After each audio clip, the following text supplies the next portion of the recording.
Hey, Kevin, have you and Draymond been able to hash anything out? No. Having said that, what's next for the Warriors? Also, the referee who forgot the coin for the coin toss did rock, paper, scissors, and is now a ref no more. Frank, Clinton, Jay, Timmy, rock, paper, scissors me. Timmy, We got a promotion. 1, 2, 3, shoot. Oh, you waited for after he threw it. You were too late. You waited.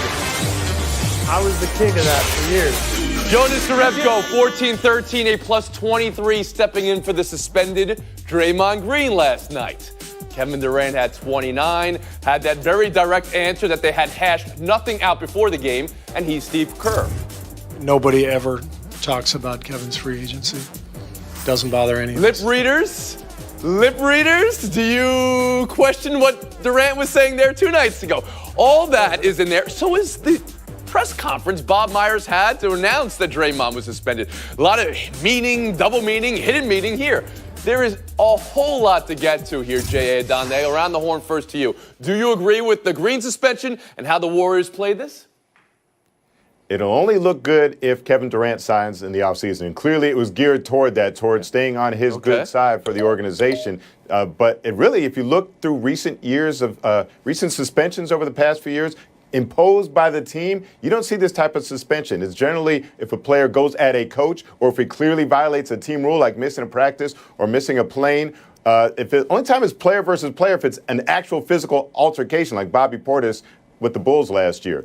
But a player getting into it with another player resulting in a suspension is really unprecedented. And the fact that they put out the press release about it, that Bob Myers addressed the media, clearly they knew this was something out of the norm, and they had to be addressed. And they knew, in your opinion, it was something Durant needed to hear. That's what you say they're doing. Clearly, this was aimed Clinton, at Kevin you seem Durant. befuddled. Please, go ahead. Yeah, I mean, look, unprecedented is not congruent with necessary, in my opinion, in this situation. It's not necessarily because of Durant. It's because of what happened. I mean, he made a scene on the bench and in the locker room. And look, overall, he's the one, in my opinion, that botched that play. When you're coming down to it at the end of the game, give it to the best scorer in the league instead of, running down the court and potentially turning the ball over. And overall, I mean, I just don't understand why everybody is so surprised that this happened.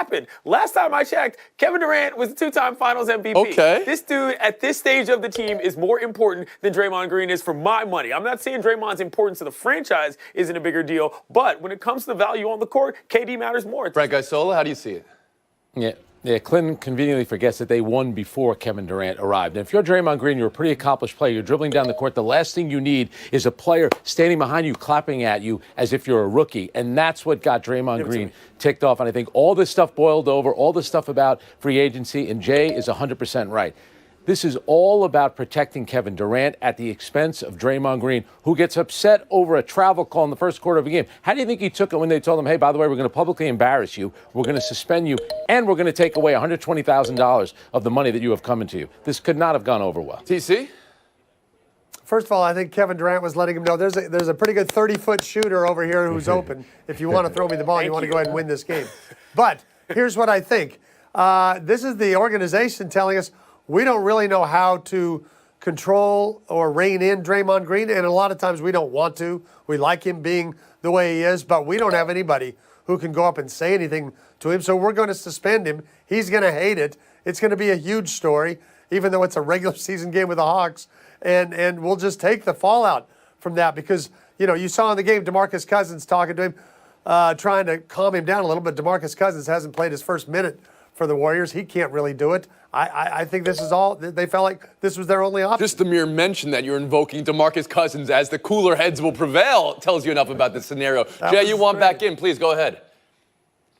Yeah, well, you also have to look at the effect it's going to have on Draymond Green. So eventually it'll be time for him to decide whether or not he wants to remain with the Warrior, and can he get past this? So this is not just a dispute in the locker room. This is something now the organization coming out against him and taking the side of another Just team. my wonder is, though, we haven't seen this from other organizations. This is the organization that's supposedly light years ahead, Clinton Yates. Right, which is why I'm not too worried about this. This was Kerr's decision. Maybe, just maybe, it'll work. All right, let me ask you about it from the Durant perspective, because what we heard, we played it at the start of the show in our tease, the very direct and terse answer to have they hashed things out. He said no. Then he went on to, extrapolate that they will because they're a team and this is a long season. But Frank Isola, how did Durant come off to you? Well, he could have ended it or at least made a couple of steps toward ending it by saying, you know what, Draymond and I are okay. I'm glad that he's honest about it, but remember something about Kevin Durant, how sensitive he is. This is a guy that used a fake Twitter account to go after anonymous people on Twitter that were critical of him. Now you have an actual teammate getting into it with him, and there were some derogatory things said. How can this not impact Kevin Durant's future? And I understand it's far away. It's going to have an impact, though. I think it will have an impact. I was fine with what he said. I think it's better than giving a dishonest answer. He said, no, we haven't fixed it. He did go on to say Draymond was here before me and he's done a lot of things. He gave him his props there, but he made it clear that this hasn't been resolved. Probably won't be for a while. Clinton, how did you hear that big fat no from Durant? Yeah, what did you want him to say? Did you want him to be petty and start dissing Draymond furthermore? He just came out with what he had to say. I think Kevin Durant speaks like a guy who has nothing to prove on this team because that is actually the case. Jay.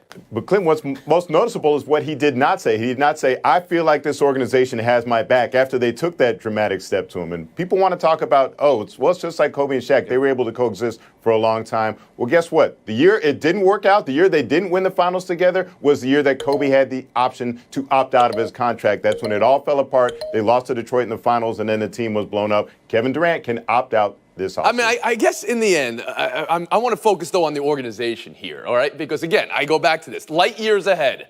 Playing this out in public view, does this do more damage to this Warriors organization, or is it something that they can maybe pivot from? Jay, you want to start off?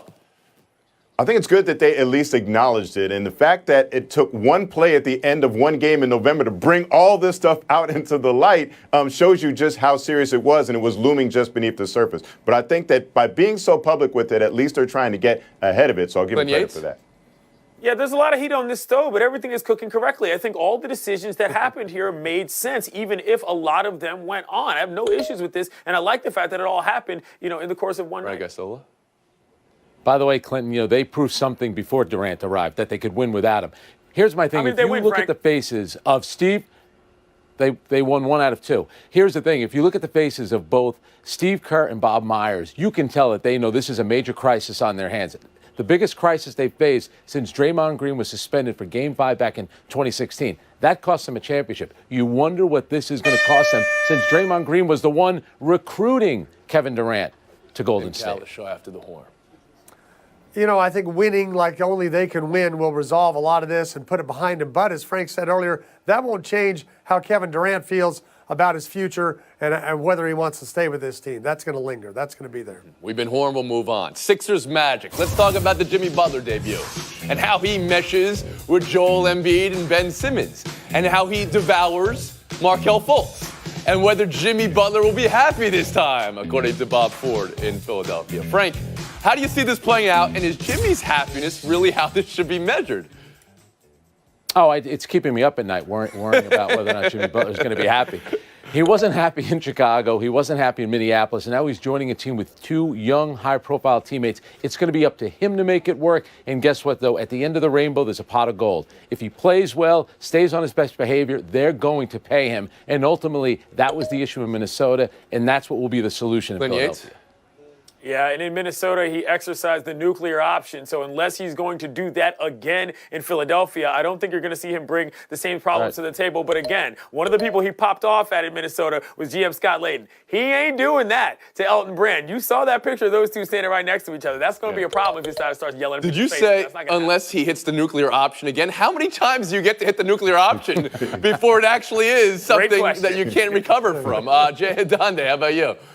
Exactly. You only get one of those per season. I think that's a fair amount, at least under the salary cap in the NBA CBA. But exactly. Because of that, though, because he went to such extremes in Minnesota, and you could get away with it there because people might look at the owner, Glenn Taylor. People might look at Tom Thibodeau and put the blame on them. But he's going into a situation that was pretty successful last year, hasn't been off to a great start, but they have something in place.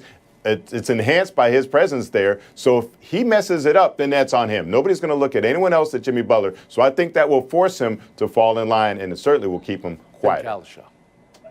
there are certain star players who bring it upon themselves to where all we do talk about is their body language and whether or not they're happy. We've spent about 16 years discussing whether Carmelo is happy in Denver or happy in New York or happy in Oklahoma City. We never really got around to it in Houston. We didn't have time. But, I think the way this happened, Jimmy Butler's going to be happy for a year. Then when he gets paid, what happens? That's How happy are Sixers fans going to be, Frank Isola? I mean, now the idea that they have their big three and this could vault them into the top two in the Eastern Conference. Do you believe that? Yeah, maybe a big four if Durant goes there next year. I think with Jimmy Butler, now you have a guy in the fourth quarter of games. If you go back to last season and when they made the second round, they didn't have anybody that wanted to shoot the ball, including Ben Simmons. Now at least you have a guy with that playoff experience. No question about it. The Philadelphia 76ers got better, and I think they're going to get better because they're going to add a shooter, maybe somebody like Kyle Korver. Glenn Yates? Yeah, I don't necessarily think their expectations go up, but I do think the team has gotten a little better. However, that Fultz problem brings them back a little bit in terms of what overall you feel good as a Sixers fan overall. But J.D. Redick starting for him, I think that's a nice little touch. He's a veteran that I enjoy a lot in terms of what he brings from a leadership standpoint. Adonde? But I still think the Fultz problem is less of a problem because he takes a step back now. Jimmy Butler can fill that role and fill it very well. You added an all-star team. You added a closer for late-game situations. So there's certainly a bigger threat. Do I put them to the top of the Eastern Conference? Not quite yet. Kalisha. Other than LeBron, if this had happened on July 1st, Philadelphia would have been the talk of the offseason and the favorites in the East had this move happened in the summer. But what does that mean? Having seen Toronto come to form like they did, you're not putting them ahead of the Raptors? Yeah. I'd say now they're one of the big three for the best in the East. All right. They were one of the big. Frank Isola trying to make some news there? Kevin Durant to Philadelphia? Is that something you legitimately think could happen, Frank? Let's throw it out there. You're just throwing it out there. Okay, it's been out there. It's a possibility. Remember, do not they clap behind Let's throw Frank it out Isola when he's talking. He doesn't like that. Buy or sell's on the other side. Stick around. Around the Horn is brought to you by Domino's. Order online and track your order. You guys are at, but right now, this is what I have. Kalisha 10, Adonde 12, Yates 10, Isola 11. It's buy or sell. And it's the last Le'Veon Bell story we will do this year. Huzzah! It's over. No season for him. Hey. Steelers move on with James Conner, first in the conference in rushing. Bell moves on and hopes to come back next year? Question mark. Recoup the monies not earned this year? Question mark. And more? Question mark. Tim, where does Bell go from here? I think you can have a lot of fun saying what would he look like next year in a Philadelphia Eagles uniform, a Minnesota uniform. How much is he worth to those teams? But the thing that's hurt him as much as losing the money, James Conner having that kind of success. None of us thought James Conner was a top 10 back when the season began. The whole thing has so much to do with your offensive line, the coordinator, everything else. It's a reminder to people just getting the back doesn't fix all your running problems. So in the end, then, you would say this entire ordeal has been a negative for him. Absolutely. Adonde, how about you? No, I'm looking at the long-term picture, and I think this will turn out to be a positive. Why? Because he's had a year off from playing football. I believe the worst thing football players can do is actually play football. But look at Adrian Peterson right now. What is that? Wait, hold on a second. What does that even mean? What are you trying to say here, Adonde? Playing football is dangerous for your body. It's counterproductive, actually. Adrian Peterson only had 21 carries in 2014. The inherent he was risk suspended of that being year. healthy. Now and guess what? Le'Veon Bell had zero risk this year. He was not at risk. All right. We're going to go to Clint Yates. Actually, in football, and specifically with the running back position, I think the rust versus rest argument is very different than people give it to you. You got to be playing football in order for people to remember who you are. See James Conner. The other thing is this: it might work out long term for what running backs actually deserve proportionally to the rest of offenses for money wise. But for Le'Veon Bell specifically, it will not. He passed up too much money, and I don't think he's going to be worth that much to any other Frank franchise. Isola.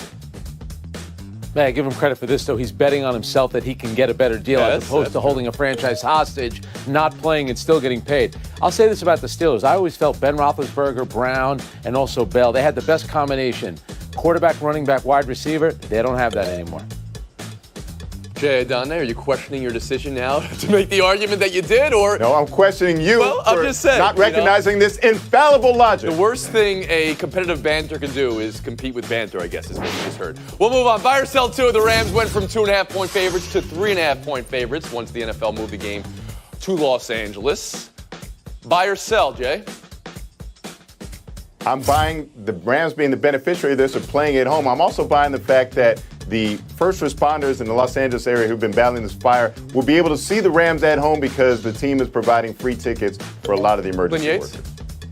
Yeah, I'm buying this being a very bad job by the league in terms of what they did here. This is kind of awkward. It's like all of a sudden the field conditions matter when before the sky conditions didn't matter, and you're moving teams between all sorts of different places. I'm not going to say it's going to knock the luster off of probably the best. So you think the league did a bad job here in thinking about player safety with the turf? How do you not know that the field is going to be in that condition if you've planned a game there? You're screwing all these people that were. I do agree with you, though, about the air quality index that we saw in the Monday night game, or we could even see in this game next Monday night. Frank Isola, how about you? I think what Clint is trying to say is that when the U.S. men's national team is going to play a qualifier against Mexico, get the game moved out of Mexico and blame it on the field. How can the NFL, with all the people that bought ticket packages to go to this game, move it? You know what this is about. It's a marquee game. They'd rather have it in L.A., and the Rams would rather have it in L.A. I can't believe they're getting away with this one. Can't believe it. Tim Kalishaw, hearing Frank say that, you say what? I think the league needs to rethink some of the things it does to try to, move its product internationally. There have been problems with that field before, obviously not at this level. As far as moving it, I don't think it benefits anybody. With all these tickets available, there'll be 30,000 Chiefs fans there Sunday. They'll be fine. So the change of venue doesn't really affect the competitive nature of the Not game. for the people who paid already, but thumbs up or thumbs down here on Isola, because that's a full-blown conspiracy theory from Isola, who's certainly not above that on this show. But the idea... Clinton? I'll go with Okay, Kalishaw, you're believing it. Adonde and Yates, not so much. We'll move on. Clinton, U.S. can't you win let that me sticker down. anyway. Buy or sell 3, MLB Manager of the Year. Braves manager, anyone? Brian Snicker. We do this every time his name comes. Nobody ever knows his name. Brian Snicker. NL Manager of the Year. And in the AL, Bob Melvin of the A's beat out 108-win Alex Cora. And Kevin Cash finished 3rd from Tampa, so he gets the start out of the bullpen. Clinton, did baseball writers get this one right? I mean, sure, but you know what doesn't matter to me or to Alex Cora? Any of this. Because when he was in L.A. holding the Commissioner's Trophy, you know what he talked about after the game? Steve Pearce, David Price, and the fact that the Stros let him walk and go to an organization like the Red Sox because, hello, he's the champion. Frank Nobody cares Isola? about the AL Manager of the Year. I am shocked that the baseball writers just didn't give it to Shohei Ohtani, since he doesn't have to play to get Rookie of the Year. He doesn't have to manage, just give him Manager the man of from the New Year. York. Oh. Melvin was the right choice. Thanks for answering the question after you got your shot in there. Kalishaw, how about you? They got it right. Sometimes, they give it to a manager who takes a bad team and gets them to 84, 85 wins. Melvin got the A's to 97 wins. Playoffs. Started the year with the lowest payroll. Absolutely Donde. deserving. Yeah, but Alex Cora got a 93-win team and managed to find an extra 15 wins, which is, I think, even more impressive than finding 22 wins from a 77-win team. There's a whole lot of room for improvement with a 77-win team. How do you find 15 extra wins from a 93-win team? A whole lot of room for improvement with that score, too, Jay. Although I agree with your point. But a whole lot of room for improvement, and it's proof, once again, that competitive banterers we'll come back should tomorrow. not compete with banter. And then I get it. You want Yankees to win every award. That's wonderful. Good for you guys. Kalishaw, Yates.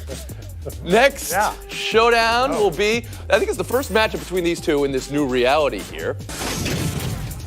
Around the Horn is brought to you by Modelo Especial, brewed with a fighting spirit since 1925. Showdown Especial. It is Kalishaw and Yates. And also for the reward of your viewing pleasure, second screen viewing, let's see who's got the viewers' vote. We'll check it out. Showdown 1, Islanders Canucks. Tom Knuckle's goal last night. Credit to Knuckle or blame to Jacob Markstrom for not making the save, Tim? Credit to Knuckle. You look at it at first, you're saying, get that stick down. But you're not expecting a shot from the ice, from that angle. Great shot. Good goal. He should be expecting a shot because we've seen that before from one of the greatest players of this generation, Alexander Ovechkin. He did it in his rookie year, and it was glorious then, and I like the second element now. But you're just trying to make this about Washington, aren't you? Clinton? Always, Tone. Point, Tim Kalishaw. Showdown 2, the ref who forgot the coin for the coin toss. Had the players do rock, paper, scissors. This was in October for Man City and Reading in the Women's Super League. That ref has been suspended 21 days. Clinton, can you make heads or tails out of this for us? This is an outrageous reaction from the FA for a couple different reasons. Number one, it should be rock, paper, scissors anyway to figure this out because it's a competition. Let them do that first. And secondarily, how resourceful is this guy? Forgot the coin. Rock, Let's go paper, to that. scissors. It's good to know it's universal. Nobody won it more than I did in the early days of this show. You ready to put it on the line? Know that. Right now, let's go. All right, ready? Kalishaw Yates, rock, paper, scissors, shoot. Let's see. Who do we got here? Oh, well, when's he Whoa, gonna go? slow play from Yates are we doing there. here? I saw what you did, Yates. Yates. I knew this was going to happen with Dragging one of his you feet. clowns. Tim Kalishaw, take the FaceTime. My first win in augmented reality. Thank you for the confetti. Don't want to rain on Central Florida's parade. Great story. Undefeated last year, undefeated this year. Game day's going there, but they're still 11th in the college football rankings. Let's acknowledge, as long as it's just a 4-team tournament, that's going to be a few more years. They're never going to make it. We need to have some sort of non-Power 5 Super Bowl. Have them play for some game that would get some attention for that. Otherwise, they're just swimming upstream. They're not going to make the top four. Whoa. Swimming Although they upstream. deserve I to be think the you're going to be top four. swimming Capital One upstream Bowl. for the rest Yeah, of your time on this I'm year's going show. down. That's it for Kalishaw. He's done here. We're going to see you guys.